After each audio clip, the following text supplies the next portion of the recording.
அமாவாசைக்கு ஒரு கைப்பிடி தயிர் சாதத்தில் எள்ளு கலந்து, கருப்பு எள்ளு கலந்து அமாவாசை காக்கைக்கு இதாக வைங்க. அப்படி இல்லைன்னா கூட தினமும் ஒரு காக்கைக்கு ஒரு கைப்பிடி மிச்சரோ காரச்சோ உன்னால் முடிஞ்சு நீ பண்ணு. உன்னோட குலதெய்வத்தோட அனுக்கிரகம் அதுக்கு ஆட்டோமேட்டிக்காக ஒரு 18 நாள் இல்லைன்னா மீறி போனால் ஒரு 48 நாள் கண்டிப்பாக தெரியும். இப்போ குலதெய்வத்தை எப்படி வழிபடணும் அப்படிங்கிறது போய் இப்போ வந்து குலதெய்வ வழிபாடுக்கு போவாங்க. அந்த காலத்துலலாம் பார்த்தா வந்து குடும்பமா எல்லாருமே அந்த அந்த ஒரு ஃபெஸ்டிவலை பெரிய லெவலில் கோயில் திருவிழா அப்படிங்கிற மாதிரி கும்பிடுவாங்க.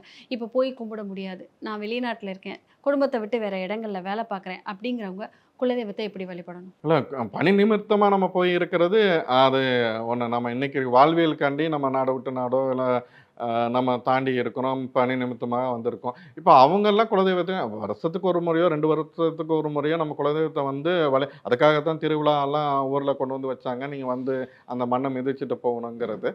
அந்த விஷயத்தை நான் செய்ய முடியல, இல்லை என்னால் அதுக்கான சூழ்நிலை இல்லைங்கிறவங்க அதாவது உன்னோட குலதெய்வத்தில் அந்த பலிபீடத்துல இருந்து ஒரு கைப்பிடி மண் எடுத்துக்கொண்டு நீங்கள் அதை கொண்டு உங்களோட பூஜை அறையில் வச்சு, அம்மா நீ எனக்காக இருந்து நீ எனக்கு வேலை செய், நான் வரும்போதும் வந்து உன்னை நான் தரிசிக்கிறேன் அப்படின்னு சொல்லிட்டு அதை பண்ணலாம். கேப் புக் பண்ணீங்கன்னா இனி அதை ரெட் டாக்ஸில புக் பண்ணுங்க.